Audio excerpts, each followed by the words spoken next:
북한은 노동당 중앙군사위원회 확대회의에서 사진 한 장을 공개했습니다. 사진 속에는 남한의 동해안 일대가 그려진 지도가 놓여 있었습니다.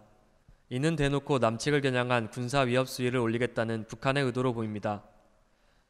그렇다면 정말 북한은 한국을 상대로 군사작전을 실행할 수 있을까요?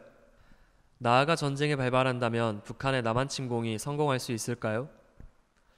결론부터 말하자면 북한이 한국을 상대로 먼저 전면전을 벌일 가능성은 극히 낮습니다. 이기는 게 불가능하기 때문입니다. 우선 군사력을 비교해보면 성인과 신생아의 싸움이라 할 정도로 압도적인 전력차를 보입니다. 세계에서 가장 많은 예비군수를 보유한 북한이지만 무기는커녕 한 끼 밥도 제대로 먹지 못해 정규군이 농사를 짓고 일반인 제삿날을 찾아가 음식을 뺏어 먹는 게 북한의 현실입니다. 총알도 없어 최전방 부대를 제외하면 총을 쏴본 군인이 더 적을 정도입니다. 심지어 북한 육군은 남한 침략 후 현지에서 기름과 식량을 보급하는 전략을 쓸 정도로 상황이 열악합니다.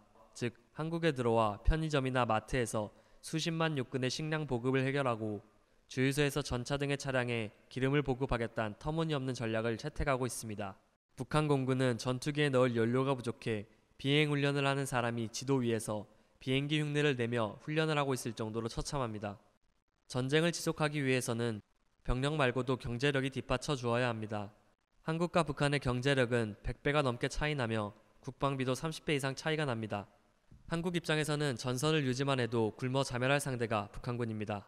결국 전쟁의 핵심은 누가 이기냐가 아닙니다. 얼마나 짧은 시간 내에 최소한의 피해로 이기냐가 중요한 점입니다.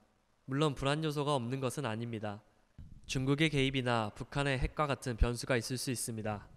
실제로 중국은 6.25 전쟁 당시 중공군을 투입하였습니다. 하지만 현재로서는 현실적으로 불가능할 것이라는 게 미 국방부를 비롯한 여러 전문가들의 중론입니다. 북한의 선제 공격으로 전쟁이 발발했다고 가정해보겠습니다. 중국이 이 시점에서 북한을 옹호한답시고 인민해방군을 동원해서 내려올 수 있습니다. 그렇게 되면 미국, 영국을 필두로 한 유엔 안전보장이사회 상임이사국들의 중국의 상임이사국 지위를 박탈하고 침략 국가로 지정할 명분을 제공하는 꼴이 됩니다. 중국 입장에서는 이사국 퇴출과 함께 경제 제재, 최악에는 미국을 포함한 서방 국가의 전면전을 각오해야 됩니다. 이 같은 이유들 탓에 과거 1976년 8월 18일에 판문점 도끼 만행 사건 때도 그렇게 이념 논쟁이 심하던 당대의 소련과 같이 중국은 오히려 미국에게 사과하라고 북한을 압박한 전적이 있습니다. 가장 큰 쟁점은 아마 핵무기일 것입니다. 워낙 폐쇄적인 북한의 특성상 북한의 핵 개발이 어느 정도 수준에 도달했는지 정확하게 알고 있는 전문가는 없습니다.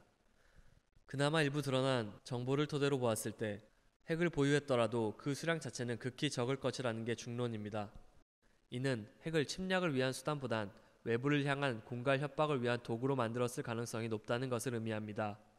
실제로 북한은 김정은 1인 독재 체제로 보이지만 내부를 들여다보면 군부 세력의 뒷받침이 없으면 권력을 유지하는 게 불가능합니다.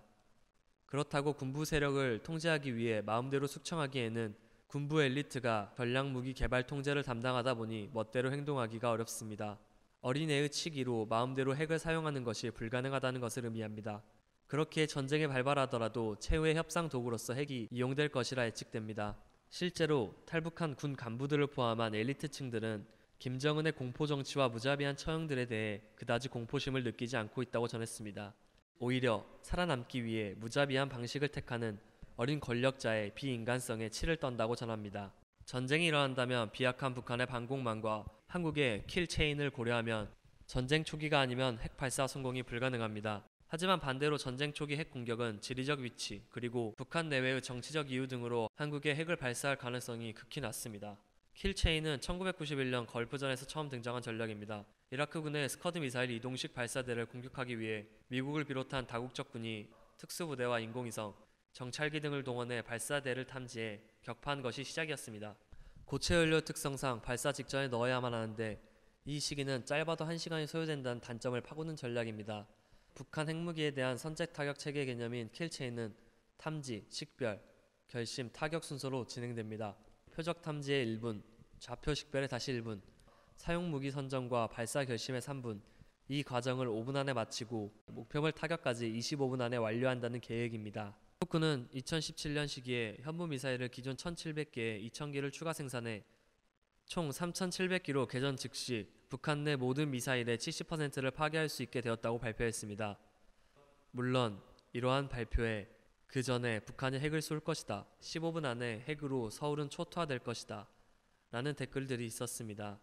허나 이는 북한 군사력을 지나치게 비하한 사례입니다. 그리고 북한이 핵을 통해 의도한 공포심 유발 작전에 걸려든 사례입니다. 북한의 핵 발사는 자신에게 스스로 사형 선고를 내리는 행위입니다. 베이징이 핵 피해 영향권에 들어가고 다수의 중국인들이 한국에 머물고 있는 상황에서 중국도 이를 가만둘 리가 없습니다. 심지어 최대 우방국 중 하나인 한국이 핵으로 피해를 받는다면 미국은 북한을 상대로 핵 보복을 실행할 수밖에 없습니다.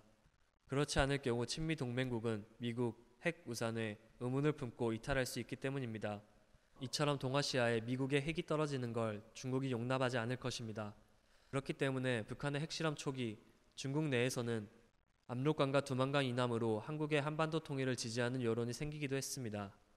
전면전이 발생하면 북한이 아무리 비대칭 전력을 쏟아붓는다 한들 한국군을 상대로 이기는 것은 현실적으로 불가능한 일입니다. 한국군 또한 국지전이 아닌 전면전이 터진다면 북한을 상대로 무력 통일을 목표로 할 가능성이 높습니다. 이는 북한 김씨 일가의 존립이 불가능한 상황을 의미합니다. 한국군이 북진하는 순간 자신들의 생명이 끝나는 것을 의미하기 때문입니다. 앞에서 설명한 김씨 일가와 군부 세력이 상정할 수 있는 최악의 상황이 되는 것입니다.